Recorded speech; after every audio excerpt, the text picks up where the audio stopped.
Selamat siang Sobat Laskar Digital, kembali lagi di Laskar Digital Show. Izinkan aku memperkenalkan diri terlebih dahulu. Nama aku Amira, dan selama beberapa menit ke depan, aku akan menemani parents dan Sobat Laskar Digital dalam episode kali ini. Sobat Laskar Digital, ada yang tahu nggak sih hari ini aku mau ngebahas apa? Yap, jadi di sini aku bakal ngebahas tentang kenakalan dan kriminalitas anak. Mulai dari penyebab, juga cara mengatasi kenakalan dan kriminalitas anak. Nah, daripada penasaran, yuk kita bahas bareng-bareng.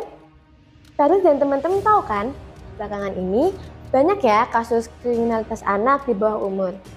Contohnya ada yang lagi viral nih kemarin, kasus pembunuhan anak penjual gorengan. Dan yang lebih mengerikan lagi, ternyata pelaku pembunuhan tersebut itu merupakan seseorang anak di bawah 18 tahun loh. Selain itu juga ada kasus pembakaran pesantren di Malaysia yang dilakukan oleh anak-anak akibat cekcok.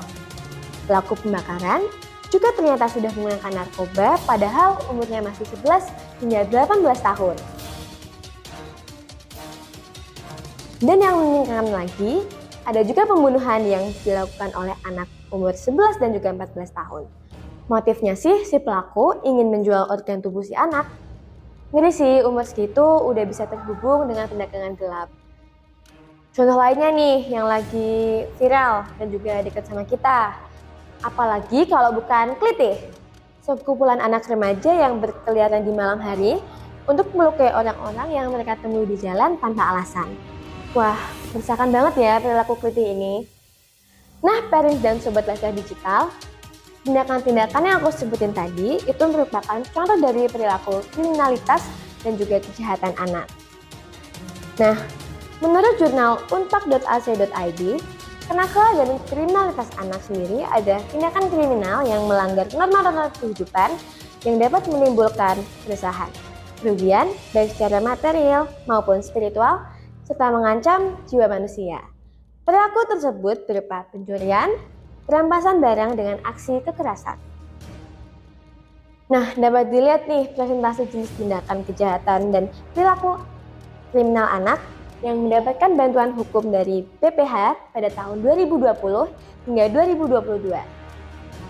Terdapat kasus pencurian sebanyak 36%, narkoba sebanyak 15%, penganiayaan sebanyak 10%, lanjut dengan kasus pembunuhan sebanyak 2%, pencabulan dan pelecehan sebanyak 8%, pemerkosaan sebanyak 1%, dan yang lain-lainnya sebanyak 21% dari total 2.302 kasus.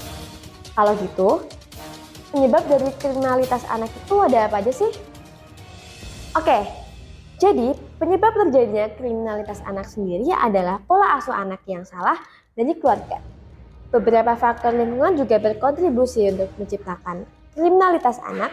Contohnya, tinggal di lingkungan pengedar narkoba, prostitusi, dan penuh kekerasan. Pergaulan yang salah juga bisa menjadi faktor penyebab kenakalan anak. Dan penyalahgunaan informasi dari media sosial juga turut menyebabkan kriminalitas anak. Tapi, parents nggak perlu khawatir nih.